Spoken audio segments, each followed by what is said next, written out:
আসসালামু আলাইকুম take lovers. আশা করি ভালো আছো। আলহামদুলিল্লাহ আমিও ভালো আছি। তো ফিরে আসলাম নতুন একটি রিঅ্যাকশন ভিডিও নিয়ে। তো আশা করি ভিডিওটি ভালো লাগবে। আজকের ভিডিওর টাইটেলটি হলো Vivo V70 FE 7000 mAh এর ব্যাটারি প্লাস 200 মেগাপিক্সেল কি ক্যামেরাতে অফিসিয়ালি কেমন হলো? ওকে। তো Vivo V70 FE এটা বাংলাদেশের একটা অফিসিয়াল ফোন। তো সেটা আমরা আজকে দেখব প্লাস রিঅ্যাকশন করব। তো ভিডিওটি নিয়েছে অবশ্যই প্রযুক্তি চ্যানেল থেকে তাদেরকে ফুল ক্রেডিট দেবেন। তাদের ভিডিও লিঙ্কটি অবশ্যই আমাদের চ্যানেলের ডেসক্রিপশন বক্সে দেওয়া থাকবে। চাইলে তোমরা চেক আউট করতে পারো। তো চলো বেশি দেরি না করে আজকের ভিডিওর কার্যক্রম শুরু করি। 1, 2, 3 আসসালামু আলাইকুম, সাক্ষাৎকারের সব অনেক ভালো আছেন। ফাইনালি বাংলাদেশ মার্কেটে লঞ্চ হয়ে গেল ভিভো V70 সিরিজের দুটো ফোন। একটা ভিভো Vivo V70, হ্যাঁ এটা হলো Vivo V70। এটা নিয়ে কিন্তু আমরা অনেক আগেই, ঠিক আছে, আরো 3 মাস বা 2 মাস আগে হয়তো সামথিং মানে কি আমরা রিঅ্যাকশন করেছিলাম। তো সেটা ছিল সম্ভবত টেক্সাই গেই চ্যানেল থেকে নিয়েছিলাম এই আরকি। তো সেটা কিন্তু আমাদের রিঅ্যাকশন করা হয়ে গেছে। এখন আমরা দেখবো আজকে Vivo V70 FE, ঠিক আছে? ফ্যান এডিশন যেটা ওটা আমরা কি দেখবো প্লাস রিঅ্যাক্ট করব। তো চলো ভিডিওটি প্লে করি। V70 একটা হলো ভিভো V70 হ্যাঁ, এটাই। অর্থাৎ আমাদের হাতে থাকা এই ফোনটা, এবং আমরা আজকে এই ফোনটার ব্যাপারে ইন ডিটেলস আলোচনা করব। তবে ভিভো V70 ফোনটা কিন্তু বাংলাদেশ মার্কেটে 3টা কালার ভেরিয়েন্টেই লঞ্চ হয়েছে। যাই হোক, এই ফোনটাতে ব্যাক প্যানেলে যে ক্যামেরাগুলো রয়েছে তার মধ্যে মেইন ক্যামেরাটা হলো 200 মেগাপিক্সেলের ওআইএস আলট্রা ক্যামেরা, যেটা ইউজ করা হয়েছিল স্যামসাং এর আইসোসেলের HP5 এর মতো ফ্ল্যাগশিপ ক্যাটাগরির বেশ বড় একটা সেন্সর। সো ফোনটার ক্যামেরা পারফরমেন্স নিয়ে আমরা আলোচনা করবো। তার পাশাপাশি ফোনটার প্রসেসর, ডিসপ্লে এবং আগের থেকে ফোনটা আদৌ আধুনিক বা আপডেটেড হয়েছে কিনা তার সব কিছু নিয়ে ইন ডিটেলস আজকের ভিডিওতে আলোচনা করবো। তো চলুন তাহলে দেরি না করে শুরু করা যাক। ফোনটার বক্স কন্টেন্টে রয়েছে user manual, sim tray ejector, USB type C charging cable, 90 ওয়াটের ফ্ল্যাশ চার্জার, ব্যাক কেস এবং ভিভো V70 FE মোবাইলটি। মোবাইলটার ডিজাইন এবং আউটলুকের কথা বলতে গেলে আমার হাতে থাকা এই মোবাইলটার কালার ভেরিয়েন্টের নাম হলো মিউজ পার্পল। এই ফোনটা আরও একটা কালার ভেরিয়েন্টে অ্যাভেলেবেল রয়েছে। তার পাশাপাশি এই ফোনটা বক্স হিসেবে এসেছে এবং পলিকার্বনেটের তৈরি, তবে ব্যাক প্যানেলে এক ধরনের গ্রেডিয়েন্ট টাইপ টেক্সচার দেওয়া রয়েছে। ফর দ্যাট রিজন আউটডোরে যখন আপনারা একটু রোদে বা সানলাইট কন্ডিশনে থাকবেন তখন সেই গ্রেডিয়েন্ট টাইপ শেড ফিলটা পাবেন। তার পাশাপাশি এই মোবাইলটাতে IP68 এবং IP69 এর ওয়াটার এবং ওকে গুড রেটিং বলা যায় IP68 and 16। মানে তুমি এরকম ফোনটা যদি পানিতে পড়ে যায় তার কোনো সমস্যা নেই, বা তুমি পানিতে কি মানে ভিডিও শুট করতে পারবে, ছবি তুলতে পারবে, কোনো সমস্যা নেই, ঠিক আছে? যেটা কিন্তু আসলে গুড রেটিং। তো চলো ভিডিওটি প্লে করি। সার্টিফিকেশন রয়েছে এবং সেই সাথে এই মোবাইলটার থিকনেস হলো 7.59 মিলিমিটার এবং ওয়েট হলো 200 গ্রাম। ওকে, মানে বেশি একটা ভারীও না বেশি একটা পাতলাও না, মানে 200 গ্রামের মধ্যে কি একটা ব্যালেন্স রাখার চেষ্টা করছে, যেটা কিন্তু আসলেই ভালো। আর 7.59 মিলিমিটার কি থিকনেস, যেটা কিন্তু বেশি একটা মোটা না, ঠিক আছে? ওভারঅল মোটামুটি কি ব্যালেন্স রাখার চেষ্টা করছে এই আর কি। তো চলো ভিডিওটি প্লে করি। ডিস্ট্রিবিউশন আমাদের কাছে একদম ঠিকঠাক মনে হচ্ছে, সিঙ্গেল হ্যান্ডে একদম কমফোর্টেবল ইউজ করতে পেরেছি। তার পাশাপাশি এই মোবাইলটার ডিসপ্লেতে রয়েছিল অপটিক্যাল ফিঙ্গারপ্রিন্ট স্ক্যানার, অর্থাৎ টাচ করার সাথে সাথে আমরা ফোনটা আনলক করতে পারছিলাম এবং ফিঙ্গারপ্রিন্ট স্ক্যানারের পজিশনও আমাদের কাছে ঠিকঠাক জায়গায় রয়েছে বলে মনে হয়েছে। সেই সাথে মোবাইলটাতে বাটন এবং পোস্টের কথা যদি বলতে চাই, রাইট সাইডে রয়েছিল ভলিউম এবং পাওয়ার বাটন, লেফট সাইডে কিছু নেই। মোবাইলটার উপর অংশ রয়েছিল speaker, noise cancellation mic, IR blaster এবং নিচের অংশ রয়েছিল mini speaker, primary mic, USB type C charging port এবং সিম কার্ড ট্রে। এই মোবাইলটার অপারেটিং সিস্টেমের কথা বলতে গেলে আউট অফ দ্য বক্স এই ফোনটা অ্যান্ড্রয়েড 16 অপারেটিং সিস্টেম দিয়ে এসেছে। তার পাশাপাশি ভিভোর এই ফোনটা কিন্তু অরিজিন ওএস এসেছে 4 বছরের মেজর অপারেটিং সিস্টেমের আপডেটের পাশাপাশি 6 বছরের সিকিউরিটি প্যাচের আপডেট। মানে আমরা অ্যান্ড্রয়েড আপডেট পাবো 4 বছরের, ঠিক আছে? আর সিকিউরিটি আপডেট 6 বছর। এটা কিন্তু আসলেই করছেন 4-6 কম্বিনেশন, যেটা কিন্তু আসলেই ভালো। মানে 16 তো এসেছে, তো 17, 18, 19, 20, 21, 22 মানে আমরা অ্যান্ড্রয়েড 22 পর্যন্ত কি ইউজ করতে পারবো, যেটা কিন্তু আসলেই ঘুরছে। তো একটা ফোন বেসিক্যালি আমরা তো 3 থেকে 4 বছর ইউজ করি, বা যারা আরেকটু বেশি ইউজ করতে তারা অবশ্যই একটা কি মানে ভালো একটা আপডেট পাবে, যেটা কিন্তু আসলেই ঘুরছে। তো চলো ভিডিওটি প্লে করি। পাবেন এই ফোনটাতে। আর ইউআই এক্সপিরিয়েন্সের কথা যদি বলতে চাই, 12GB র্যামের পাশাপাশি 12GB ভার্চুয়াল র্যাম থাকা এই ফোনটাতে টুকটাক বেশ কিছু আননেসেসারি অ্যাপস রয়েছে। এই অ্যাপস আচ্ছা, আমি যদি ডিসপ্লের কথা যদি বলি এখানে, তো ডিসপ্লের যে চিন বেজেলটা, হ্যাঁ মানে 3 দিকের মানে উপর আর 2 পাশের চিন বেজেলটা একটু ন্যানো রেখেছে, ঠিক আছে? বাট নিচের লোয়ার বেজেলটা হালকা একটু মোটা, মানে কি এটা সিমেট্রিক্যাল রাখে না, ঠিক আছে? বাট ওভারঅল ডিসপ্লেটা বেশ সুন্দর। পাঁচল কার্ডটা একটু ছোট লাগে দেখতে, আর একটু সুন্দর হতো এই আর কি। তো ঠিকঠাক আছে এই আর কি। তো চলো ভিডিওটি প্লে করি। যদি না থাকতো তাহলে আরো ভালো লাগতো। মেইনলি অ্যান্ড্রয়েড ভার্সন আপডেটের পর এই অ্যাপসগুলো নর্মালি এসে পড়ে, তবে ইউআই থেকে একদমই এক্সট্রিম ইউজ করে কোনো ধরনের কোনো ল্যাগিং ফ্রেম ড্রপের দেখা পাই নাই, অ্যাপ ওপেনিং অ্যাপ ক্লোজিং এই ধরনের কোনো ডিলে দেখা পাই নাই, camera app opening camera app closing কোনো ইস্যুস আমরা একেবারেই এই ফোনটা রিওয়াই থেকে পাইনি। একদম সলিড বাটার স্মুথ পারফরমেন্স পেয়েছি এই ফোনটা রিওয়াই থেকে। এই মুহূর্তে রয়েছিল 7000 mAh ব্যাটারি, সাথে 90 ওয়াটের ফাস্ট চার্জার রয়েছে। ফোনটা আমরা একবার চার্জ করার পর অল ইন অ্যারাউন্ড প্রায় 2.5 থেকে 3 দিনের কাছাকাছি চার্জ ব্যাকআপ পেয়েছি। আর সিরিয়াসলি ভাই, মানে 2.5 থেকে 3 দিনের মতো ব্যাকআপ পাওয়া যাচ্ছে, যেটা কিন্তু আসলেই গুড সেন। মানে যারা নর্মাল ইউজার আছে তারা 2.5 থেকে 3 দিনের মতো ব্যাকআপ, আর যারা হেভি ইউজার আছে ঠিক আছে, তারা 1 থেকে 1.5 দিনের মতো ব্যাকআপ নিতে পারবে, যেটা কিন্তু আসলেই গুড সেন। তো চার্জারটা আর ব্যাটারিটা একদম ঠিকঠাক কম্বো বলা যায়, তো যেটা কিন্তু আসলেই ভালো। তো চলো ভিডিওটি প্লে করি। একবার চার্জ হতে আমাদের 1 ঘন্টার থেকে কিছুটা কম সময় লেগেছে, মানে 58 মিনিটের মতো সময় লেগেছে। তো ফোনটা যখন আমরা একদম টানা ইউজ করেছি, হেভি গেমিং করেছি, ভিডিও দেখেছি, মিডিয়া প্রচুর কনজিউম করেছি, তখন এই ফোনটার স্ক্রিন অনটা আমাদের চার্জ ব্যাকআপ পেয়েছি অ্যারাউন্ড 11 ঘন্টার কাছাকাছি, যেটা খুবই ইমপ্রেসিভ। এর মধ্যে ডিসপ্লেটা হলো 6.83 ইঞ্চি বিশাল বড় ডিসপ্লে, 1 বিলিয়ন কালারের অ্যামোলেড ডিসপ্লে, 120 রিফ্রেশ রেটের পাশাপাশি HDR10+ এর সাপোর্ট রয়েছে। ডিসপ্লে রেজোলিউশন হলো 2800x1260 pixel, pixel density 449 ppi এবং ডিসপ্লে পিক ব্রাইটনেস হলো 1900 নিটস। আমরা একদম ফুল ব্রাইটার ডিসপ্লে যেরকম ফিল দেয় সেই ফিলটাই ফোনটার ডিসপ্লে থেকে পেয়েছি। লো ব্রাইটনেস জনিত কোনো প্রবলেম পাইনি। মিডিয়া কনজিউম ওকে, মানে পিক ব্রাইটনেস পাশে আমরা কি 1900 নিটস পিক ব্রাইটনেস, তো আই থিঙ্ক আউটডোরে কোনো মানে কি সূর্যের আলোতে কোনো সমস্যা হবে না, তোমরা কি অনায়াসে মানে কি সুন্দরভাবে ইউজ করতে পারবে, আই থিঙ্ক আমি মনে করি। ঠিক আছে, তো যেটা দেখা যাক এখন, এটা আসলে ইউজ করতে পারলেই হলো এই আর কি। তো চলো ভিডিও প্লে করি। এক্সপেরিয়েন্সও দুর্দান্ত লেভেলের ছিল। ব্ল্যাক কালারটা প্রপারলি ব্ল্যাকই শো করতেছিল। ভিডিও দেখার সময় প্রত্যেকটা colour pixel wise accurate show করতেছিল, ব্ল্যাককে ফুল ব্ল্যাকই দেখাচ্ছিল। সো যে বিষয়টা হলো, যখন আমরা লং টাইম মুভি দেখেছি, ভিডিও দেখেছি, তখন আমাদের কাছে অনেক ভালো লেগেছে। এবং সেই সাথে ফোনটা ডুয়েল স্পিকার থাকার কারণে সাউন্ড পারফরমেন্স আমাদের কাছে বেশ ভালো লেগেছে। সেই সাথে মোবাইলটা চিন এবং ভেজেল এরিয়ার কথা যদি বলতে চাই, চারদিক থেকেই চিকন এবং সিমেট্রিক্যাল টাইপ, প্রিমিয়াম একটা ফিল পাবেন হাতে নিয়ে। তার পাশাপাশি ডিসপ্লে ঠিক উপরে সেন্টারে পাঞ্চল সেলফি ক্যামেরাটা রয়েছে এবং সেলফি ক্যামেরার ছিদ্রটা আমাদের কাছে স্ট্যান্ডার্ড সাইজ মনে হয়েছে। তার এই মোবাইলটার ক্যামেরার কথা যদি বলতে চাই, ব্যাক প্যানেলে 2টা ক্যামেরা রয়েছে। একটা হলো 200 মেগাপিক্সেলের ক্যামেরা, যেটা আমরা ভিডিও শুরুতে বলেছি, যেটাতে স্যামসাং HP5 সেন্সর রয়েছে, এবং তার পাশাপাশি আরেকটা হলো 8 মেগাপিক্সেলের ultra wide camera. Main camera যেটা রয়েছে 200 মেগাপিক্সেলের ক্যামেরা দিয়ে আমরা ছবি তুলেছি। ছবি তোলার পর আমরা জুম টুম করে দেখেছি, যথেষ্ট ভালো ডিটেলস পাওয়া যায়। বাট প্রবলেম হলো ছবিগুলো অনেক স্পেস নাই ফোনে। তার পাশাপাশি ফোনটাতে নর্মাল ফটো মোডে আমরা 23 মিলিমিটার থেকে 115 মিলিমিটার পর্যন্ত প্রত্যেকটা জুম পয়েন্টে ছবি তুলে দেখেছি। ছবির পারফরমেন্স নট ব্যাড। তবে পোর্ট্রেট মোডে 23 মিলিমিটার, 35 মিলিমিটার, 50 মিলিমিটার এবং 85 মিলিমিটারের মধ্যে আমার কাছে 50 মিলিমিটারের পারফরমেন্সটা বেশি ভালো মনে হচ্ছে। তবে একটা ল্যাকিংস আমরা পেয়েছি, সেটা হলো পোর্ট্রেট মোডের ছবি তোলার সময় অনেক সময় আমরা দেখেছি যে ডাইনামিক রেঞ্জ এবং এজ ডিটেকশনের ঘাটতি দেখা পেয়েছি। তবে এটা সবসময় না, ক্ষেত্র বিশেষে অনেক সময়। না, ওভারঅল যদি আমি বলি, মানে একটু শর্ট করে বলি, ছবির কোয়ালিটি বেশ ভালো। অবশ্যই দেখো, ছবির যে কোয়ালিটিটা বেশ কালারফুল মনে হচ্ছে, একদম কি মানে social media ready to upload image বলতে পারো, বা অনেকটা বা ন্যাচারাল কালারও কি প্রোভাইড করে এই আর কি। তো আই থিঙ্ক ছবি নিয়ে তোমরা সন্তুষ্ট হবে এই আর কি। বাট যারা একদম ফুললি ক্যামেরার লাভার আছে তাদের কাছে হয়তো ভালো নাও লাগতে পারে এই আর কি, বা ন্যাচারাল ছবি যাদের পছন্দ করে তাদের কাছে কি ভালো নাও লাগতে পারে। ঠিক আছে, বাট ওভারঅল ছবির কোয়ালিটি বেশ ভালো, মানে বেশ ডিটেলস এবং শার্পনেস ঠিকঠাকই আছে, খারাপ না। তো যেটা কিন্তু অবশ্যই ভালো। তো চলো ভিডিও প্লে করি।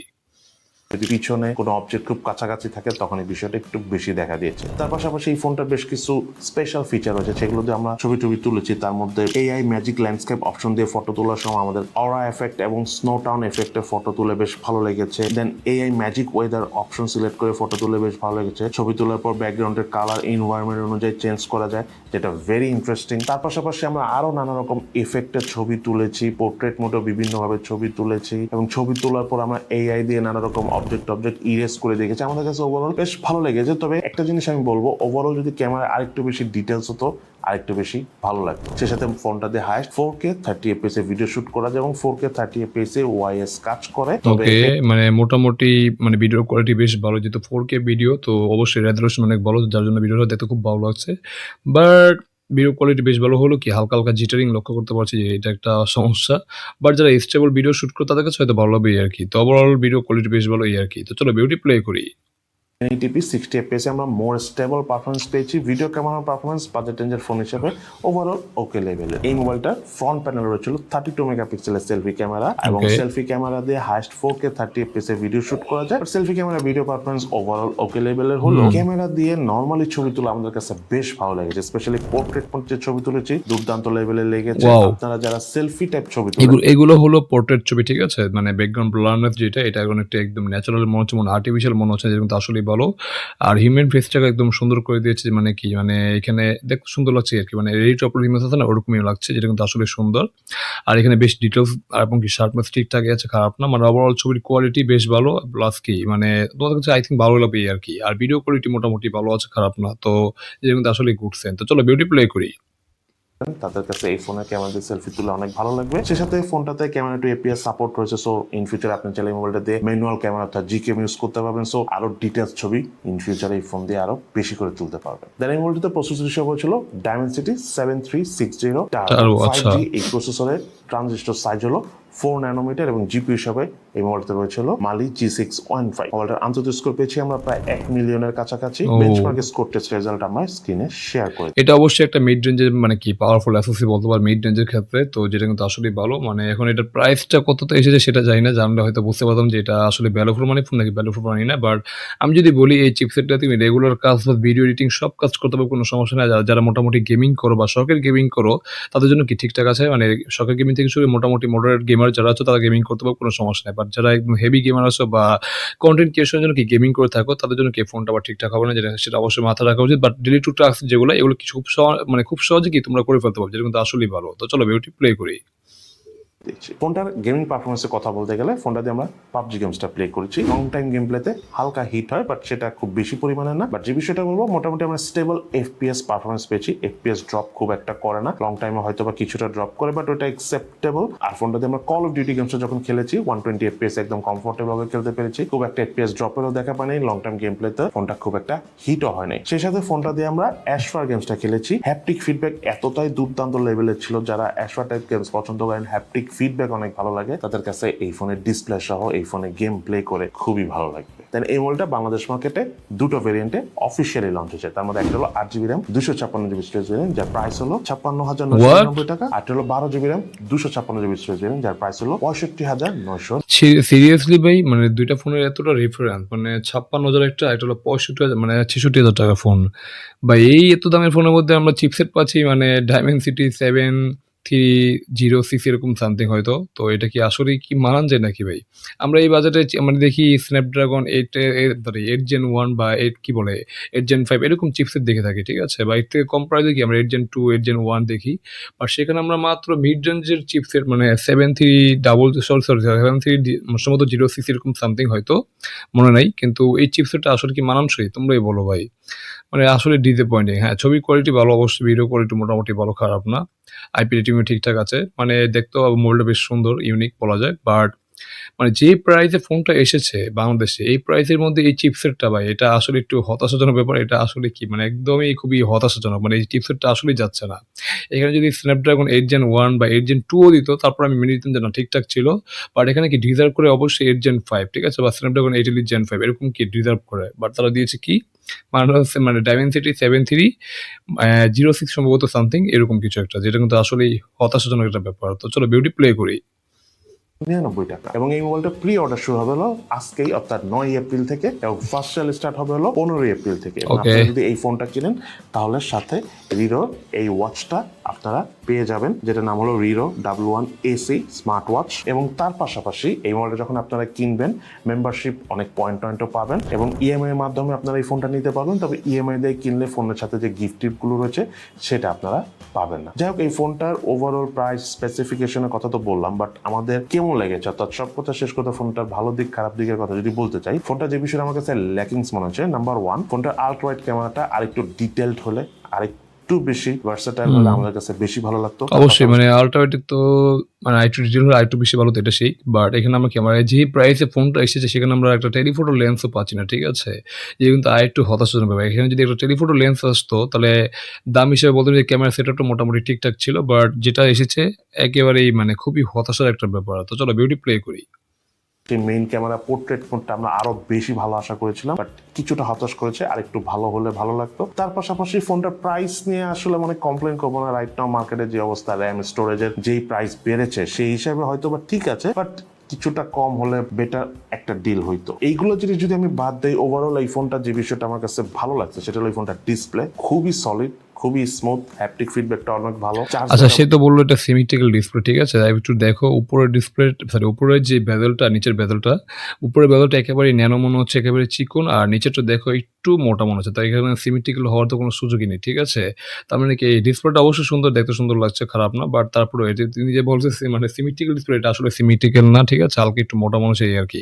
বাট ওভারঅল ডিসপ্লে কোয়ালিটি বেশ ভালো, এটা ঠিক আছে, খারাপ না। তো চলো বিউটি প্লে করি।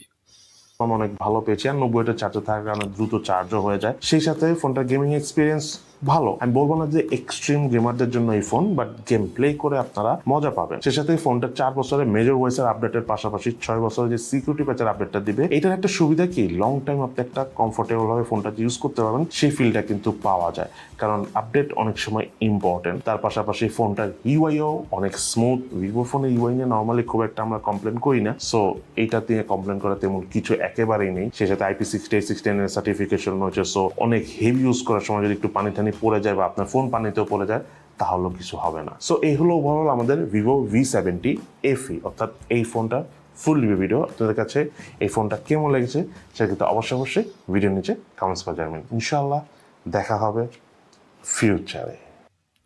তো যাই হোক গাইস, এখানে আমরা ভিডিওটি শেষ করে ফেললাম, ঠিক আছে? ভিভো V70 FE, এটার কি আমরা একটা রিভিউ ভিডিও দেখেছি অবশ্যই, প্লাস রিয়াকশনও করেছি, সেটা তোমরা দেখতেই পেয়েছো। বাট আমি যদি এক কথায় বলি, মানে একটা হলো 56,000 টাকা, একটা হলো কি 66,000 টাকা, ঠিক আছে? বা 65,000 টাকার একটা ফোন। তো দাম হিসেবে এটা আসলে আমি ভ্যালু ফর মানি বলবো না, কারণ এটা যে দামে এসেছে, তো এখানে আমরা টেলিফোটো লেন্স পাচ্ছি, যেটা একটা সমস্যা, প্লাস আলট্রা ওয়াইডটা যেটা দিয়েছে ওটা মোটামুটি একটা ক্যামেরা দিয়েছে এভারেজ কোয়ালিটি আর কি, বা বিলো স্ট্যান্ডার্ড। তো যেটার মানও বেশি একটা ভালো বলা যায় না। বাট মেন ক্যামেরা ছবি বা মেন ক্যামেরার যে ভিডিও কোয়ালিটি, ওটা মোটামুটি বেশ ভালো, কারণ হালকা যদিও ভিডিওটা জিটারিং লক্ষ্য করা যায়, বাট ওটা আই থিঙ্ক সমস্যা হবে না এই আর কি। বাট এখানে যে এই প্রাইসে ফোনটা এসেছে, এটা যে চিপসেটটা দিয়েছে ভাই, এটা ভাই আসলে ডিসঅ্যাপয়েন্টিং। মানে এই চিপসেটটা আমরা এখন কি মানে 25,000 থেকে 26,000 টাকা ফোনের মধ্যে কি পেয়ে থাকি, বিশেষ করে মোটো G86 পাওয়ার, ওইটা যেটা ইন্ডিয়ান ব্র্যান্ড, মানে 7400, ঠিক আছে? তো ওইটার থেকে ওই চিপসেটটা মানে ওই চিপসেট অল আমরা ফোন পাচ্ছি কি মানে 26,000 থেকে 27,000 টাকার মধ্যে, ঠিক আছে? আর এখানে ভিভো আমরা একটা 66,000 টাকা ফোন বা 56,000 টাকা ফোনে পাচ্ছি, মানে 7306 সামথিং হয়তো দিয়েছে, তার তো ওইটা থেকেও কি কম দিয়েছে, ঠিক আছে? যেরকম আমরা 25,000 26,000 কি একটা ওই চিপসেটটা পাই, আর সেখানে আমরা নিচ্ছি মানে 60,000 টাকা ওই চিপসেট, যেটা কিন্তু আসলেই একটা হতাশার ব্যাপার, তাই না? তো বাজার হিসেবে এটা পারফরমেন্স সেকশন, এটা আসলেই হতাশার একটা ব্যাপার। হ্যাঁ, এটা অবশ্যই তুমি ডেইলি টু ট্রাক সব কাজ করতে পারবে, গেমিংও মোটামুটি করতে পারবে, সমস্যা নেই। বাট যেই প্রাইসে ফোনটা এসেছে, এটা আসলে কি মেক সেন্স করে না, ঠিক আছে? যেটা কিন্তু আসলেই সমস্যা। এখানে যদি তোমার স্ন্যাপড্রাগন 8 Gen 5 বা 8s Gen 5 বা 8 Elite Gen 5 দিয়ে আসতো, তাহলে বলতাম যে না, ফোনটা পারফরমেন্স সেকশন বেশ পাওয়ারফুল, বেশ কি একদম মানে বাজেট হিসেবে ঠিকঠাক ছিল। বাট যে প্রাইসে এসেছে, ওটা কি আসলে মেক সেন্স করে না, যেটা কিন্তু আসলে সমস্যা। এখানে যদি প্রাইসটা তোমার এরকম হতো যে মানে 30 থেকে 35 হতো, তাহলে বলতাম যে ঠিকঠাক ছিল আর কি। বাট তারপরে প্রাইসটা ওভার প্রাইস, মানে ওভার প্রাইস মানে দ্বিগুণ প্রাইস, যেটা কিন্তু আসলে সমস্যা। হ্যাঁ, যদিও ফোনের দাম বেড়েছে, তো ফোনের দাম বেড়ে যাওয়ার পর যদি 40,000 টাকার মধ্যে রাখা যেত, তারপরে বলতাম যে না, ঠিকঠাক ছিল। তারপরও এই প্রাইসে এই ফোনটা আমি মানতে পারছি না এই আরকি। হ্যাঁ, ফোনটা দেখতে অনেক সুন্দর, বিল্ড কোয়ালিটি বেশ ভালো, প্লাস আইপি রেটিংটা বেশ ভালো, খারাপ না। তো ব্যাটারি কোয়ালিটিও, মানে চার্জারটা মোটামুটি বেশ বড়সড়, তো ব্যাকআপটা বেশ ভালো দেয়, ঠিক আছে। বাট পারফরম্যান্স সেকশন আর ক্যামেরা সেকশন কি, এটা একেবারেই হতাশ করেছে আমাকে। তো যেটার জন্য আমি মানে কি তোমাদেরকে রিকমেন্ড করতে পারছি না। যদি তুমি ভিভো লাভার হয়ে থাকো, তাহলে তুমি অবশ্যই নিতে পারো। বাট আমি কি এটা তোমাদেরকে রিকমেন্ড করতে পারছি না, ঠিক আছে? এই আরকি। তো এই ছিল আজকের ওভারভিউ বা রিঅ্যাকশন। তো তোমাদের কাছে ভিডিওটি কেমন হলো তোমরা অবশ্যই কমেন্ট করে জানাও। ভালো লাগলে অবশ্যই লাইক, কমেন্ট, শেয়ার। চ্যানেলে নতুন হলে অবশ্যই আমাদের চ্যানেলটিকে must subscribe and get the bell icon. তো দেখা হবে নতুন কোনো রিঅ্যাকশন ভিডিওতে। সে পর্যন্ত তোমরা ভালো থাকো। আল্লাহ হাফেজ।